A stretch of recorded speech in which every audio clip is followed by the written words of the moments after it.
Hello and welcome back to my YouTube channel. आज हम बात करेंगे केराटिन ट्रीटमेंट कराया है। अगर आपने हेयर बोटॉक्स कराया है, स्मूथनिंग कराया है, स्ट्रेटनिंग कराया है या रिबॉन्डिंग कराया है, सबके लिए है वीडियो। सारे ट्रीटमेंट ये अलग अलग हैं बट सब बालों पर ही किए जाते हैं, तो हम इसी टॉपिक पर आज बात करेंगे।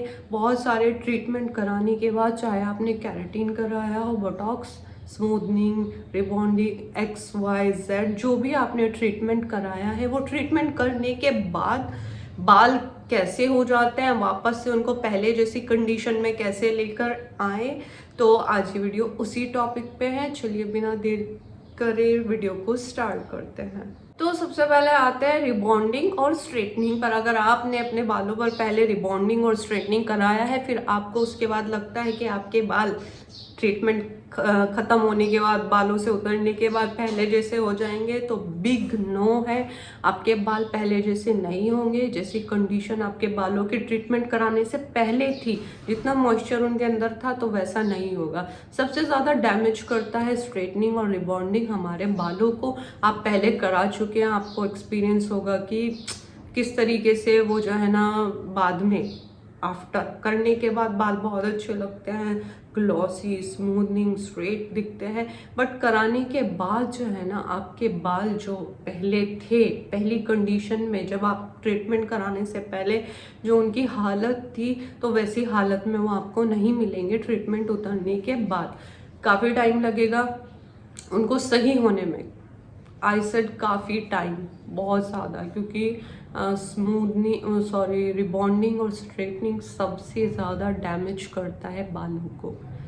ठीक है, सेकंड थिंग पर हम आते हैं, केराटिन। केराटिन ट्रीटमेंट बहुत ज़्यादा हाइप है केराटिन ट्रीटमेंट का। मैंने भी कराया है, अब से 5-6 महीने पहले मैंने कराया था, और अब मेरे बालों की हालत ऐसी है। मतलब पूरा केराटिन ट्रीटमेंट जो है, मैंने सिर्फ केराटिन कराया था, उसके साथ और कुछ भी नहीं था। ना ही स्मूथनिंग था, ना ही स्ट्रेटनिंग था, मुझे सिर्फ केराटिन ट्रीटमेंट चाहिए था।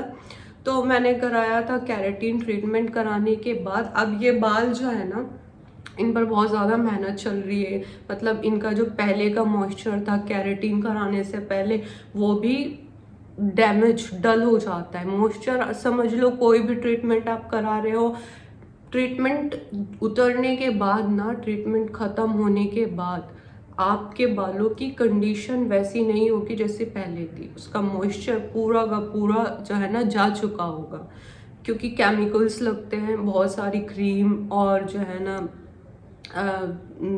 ये क्रीम वगैरह लगाई जाती है। उसकी वजह से हमारे बालों का जो मॉइस्चर है ना, वो पूरा चला जाता है। बालों की जो इलेक्ट्रिसिटी होती है ना, वो वीक हो जाती है। एवरी ट्रीटमेंट के बाद, कोई सैलून में आपको बताए या नहीं बताए, कोई कुछ भी बोले, लेकिन ये होता है। आपकी हेयर्स की जो लॉन्ग लास्टिंग इलेक्ट्रिसिटी होती है, वो ख़त्म होती है। एवरी ट्रीटमेंट, नो मैटर आप कोई सा भी ट्रीटमेंट कराएं, कितने भी महंगे सैलून में कराएं और कहीं से भी कराएं, ये होता है।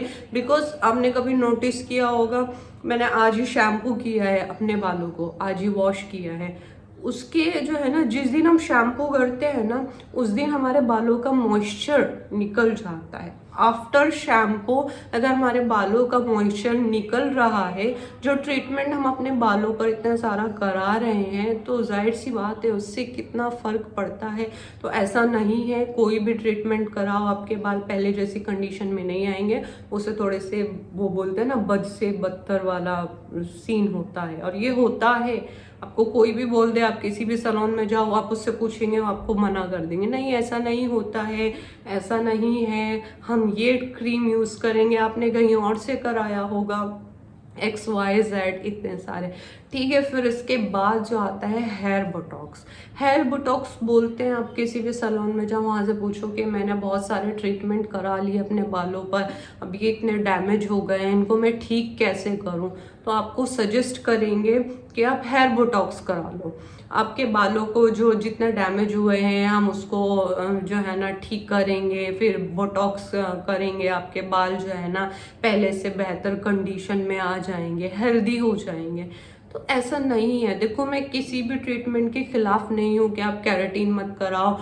हाँ, लेकिन मैं बोलूँगी स्ट्रेटनिंग और रिबॉन्डिंग तो बिल्कुल कराएं ही मत, बिल्कुल नहीं। अगर आप मुझे देख रहे हैं तो बिल्कुल मत कराओ, ठीक है। लेकिन हाँ, फिर ये आते कि आप अकॉर्डिंग टू यू, अगर आपको कराना है, आपको दिखना है, आपको मैनेजेबल हेयर चाहिए, आपका काम वैसा है, आपकी जॉब वैसी है, या आपको कराना है, तो you can go with keratin treatment, Botox treatment, smoothening treatment as well.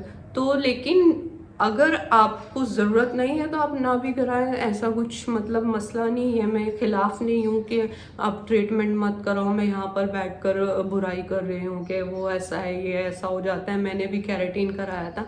मेरा कहने का मतलब ये है, every treatment, after every treatment हमारे बाल वैसे नहीं रहते हैं जैसे पहले, उससे पहले कंडीशन में थे। मतलब जितना हम ट्रीटमेंट कराएंगे, जितना हम ट्रीटमेंट करा रहे हैं, उतना हमारे बाल उतना ही कमज़ोर हो रहे हैं, उतनी उनकी शाइनिंग कम होती है, उतनी ही उनकी जो इलेक्ट्रिसिटी है वो कम होती है।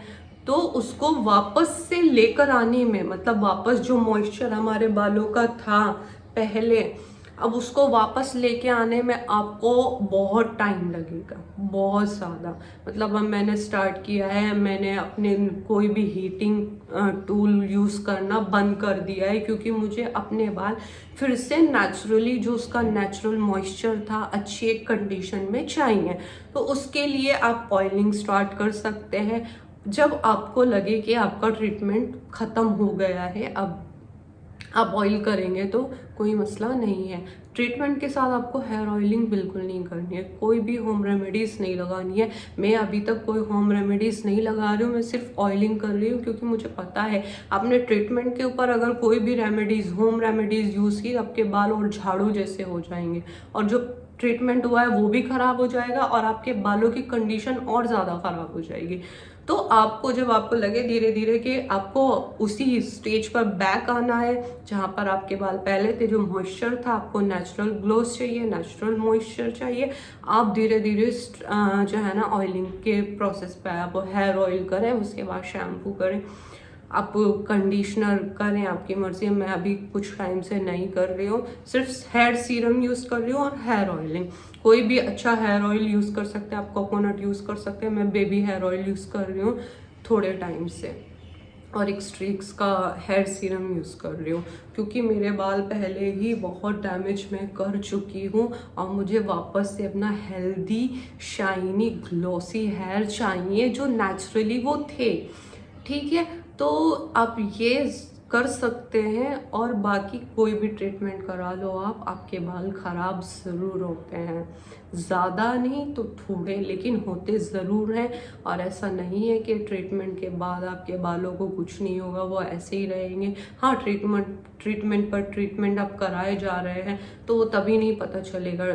एक केराटिन उतरानी है, आप दोबारा केराटिन कराने चले गए, तो वो जो लॉस हुआ है, डैमेज हुआ है, वो दिखेगा नहीं, क्योंकि ट्रीटमेंट ख़त्म नहीं हुआ, वापस से आपने एक और करा लिया है। हाँ, आफ्टर दैट जब आप उसको छोड़ दोगे, लॉन्ग टर्म आप करा रहे हो, एक तो थिनिंग, हेयर थिनिंग होना शुरू हो जाती है। कोई भी ट्रीटमेंट करा लो, हेयर थिनिंग होगी ही होगी, हेयर फॉल होता है, ऐसा नहीं है हेयर फॉल नहीं होता है, हेयर फॉल होता है, हेयर थिनिंग होती है। जब वो ट्रीटमेंट पूरा उतरेगा तब आपके बाल जो है ना वो अपनी रियल शक्ल में आएंगे, तब पता चलता है हाँ कितना डैमेज और कितना लॉस हुआ है।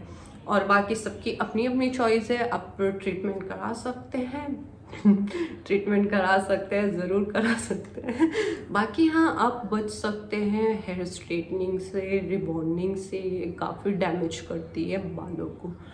केराटिन, बोटॉक्स कराओ, और बहुत सारे ट्रीटमेंट है वो करा लो, ठीक है। तो यही था आज की वीडियो में। वीडियो कैसी लगी प्लीज़ कमेंट करके बताएं, और अपनी राय भी ज़रूर रखें। मिलेंगे नेक्स्ट वीडियो में, तब तक के लिए बाय बाय।